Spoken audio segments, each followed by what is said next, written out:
De nuevo, la Universidad Nacional Autónoma de México fue tomada por asalto por grupos porriles. ¿Quiénes los financian? ¿Quiénes los manejan? Detrás del episodio está el grupo de choque 3 de marzo, grupo que lleva más de 12 años dañando la universidad.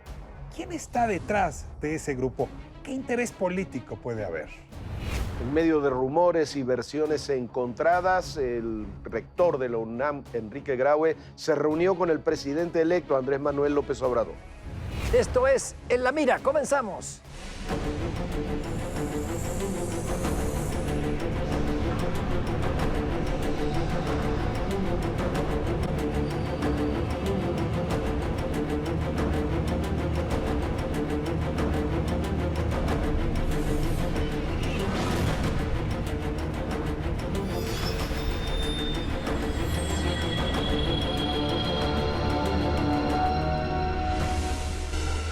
Bueno, la Universidad Nacional Autónoma de México definitivamente vuelve otra vez a ser parte de la discusión nacional. Una universidad que ha sido una parte de la disputa política en el país, parte sustancial.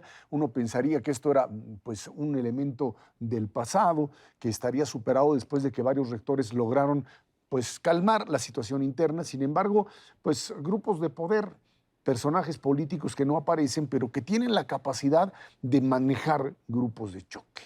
¿Para qué? ¿Por qué la Universidad Nacional tiene que volver a entrar en este carril de violencia? ¿Qué fue lo que finalmente sucede en el CCH Azcapotzalco, que vuelve a prender la mecha? La utilización de la UNAM como un instrumento de poder y que pues, se da normalmente cuando vemos procesos de transición entre una administración u otra, el movimiento del 99-2000 en medio también de lo que era en ese entonces pues, la posibilidad de la alternancia y distintos movimientos 2006 y ahora en 2018 con un cambio importante de poder y una universidad golpeada.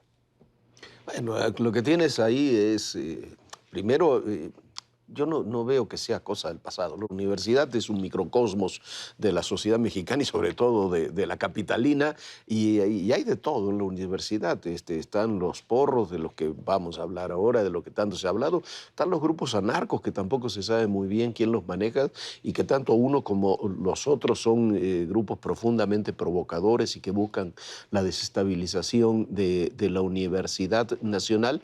Pero todo esto se ha relacionado, me parece, también con conflictos políticos, diferencias internas dentro de la UNAM, diferencias del rector Graue con sus antecesores, pero sobre todo con el rector Narro, y un factor que no debemos minimizar, porque creo que está en el corazón de todo esto, que es el narcomenudeo en la UNAM, que ha crecido en forma dramática y que está estrechamente ligado tanto a los grupos de porros como a estos grupos que les llaman anarcos, que yo no sé cuál es su posición ideológica, pero que ahí está. Sí, a mí me parece que en la UNAM padecemos, soy exalumno de la UNAM, de una muy mal entendida autonomía. No es posible que ahí ocurran asesinatos, que los han ocurrido, no es posible que ahí se venda droga a granel, no es posible que ahí grupos tengan tomado un auditorio desde hace décadas y que ahí vendan lo que se les da la gana en perjuicio de la comunidad de filosofía y letra, que son los ocupas del auditorio Justo Sierra, por ello llamado Che Guevara. Y también hay decenas de salones de clase tomados por grupos radicales que los utilizan como campamento para difundir sus ideologías en desmedro de lo que deben servir un salón de clases, que es para impartir la cátedra. Entiendo muy bien que la estabilidad tiene un costo y que no puede ser tan rígido, pero la flexibilidad de tantos años lleva a que de pronto un grupo de porros que al parecer surge de ahí debajo del cruce de insurgentes frente a Rectoría, salga a apalear a muchachos que se manifiestan, como hay tantas manifestaciones en la universidad, por una causa que a mí me parece noble, justa, y los agarren a palos. ¿Por qué? Porque hay un interés político de alguien en crear un problema en el país. Este microcosmos nacional de que hablaba Jorge es siempre un polvorín con mecha muy corta. Tengo la impresión, con los hechos del 3 de septiembre, se parece en algún lugar a estas cosas que hemos visto en las grandes capitales europeas? De pronto hay un loco que toma un autobús y se lanza a las Ramblas a atropellar gente. Y de pronto la ciudad de Barcelona o París o Berlín enloquecen porque un solo individuo con un solo camión puede desestabilizar emocional, moral y hasta físicamente una comunidad. Este grupo de choque, que el 3 de septiembre lanzó bombas Molotov, lastimó, acuchilló, dejó víctimas, es un grupo que tenía en efecto todos los elementos bien orquestados para desestabilizar. Se pusieron camisetas del Colegio de Ciencias y Humanidades, se presentaron como si fueran en efecto parte del estudiantado, pero cuando uno empieza a ver las fotos que circularon, está claro que los jóvenes, los más jóvenes, fueron manipulados por individuos que para mí son la pista a seguir. Y hay un individuo en concreto que yo sí seguiría. Este señor que se llama Edgar Carranza, llamado el Escorpión, que está justamente a un lado del muchacho que está aventando la bomba Molotov, César Abel Gutiérrez. Ese fulano, Edgar Carranza, llamado el Escorpión, trabajó con Víctor Hugo Lobo. Estuvo en la nómina de la Gustavo Madero. Con Chiguil. Ese mismo individuo... Con Chiguil. No, pero hay que decirlo. Con Chiguil. Lobo se sigue disculpando, pero trabajó en sus distintos momentos en su campaña. Y entonces aquí la pregunta, y yo ahí me acerco un poco al planteamiento de Jorge, si ese grupo político de la Ciudad de México no está interesado en recuperar territorio para negocios ilegales y que todos estamos leyendo una gran conspiración política donde lo que hay es una disputa por el territorio similar a la que hay en todo el país Es que por la ilegalidad. Es cierto, pero se te pueden meter ahí un montón de elementos que estén presentes en una situación de esta naturaleza. Cuando a la universidad, Jorge le define como microcosmos, la universidad fue durante mucho tiempo el espacio político de expresión porque no había otro. Porque no había, estaba todo cerrado, era el régimen de un solo partido. Cuando esto se abre, entonces esto se convierte, cierto, en una lucha política mucho más abierta y donde la universidad pasa a un segundo plano en términos de lo que era la definición de la lucha por el poder en el país. Pero se te empiezan a colar intereses ¿para qué? Para llegar al punto central. Entre la lucha por controlar las islas, el tráfico de drogas, etcétera, hay un elemento central que es la rectoría. ¿Por qué? Cuando empiezan a negociar o los estudiantes se manifiestan, presentan inicialmente su pliego petitorio, los señores de CCH Escaposalco con demandas, como decía Pablo, de orden académico, y de repente, ¿cuál aparece? La renuncia de Graue. Y empiezan con la renuncia de Graue ligada a la renuncia del director de vigilancia, ligado con los porros.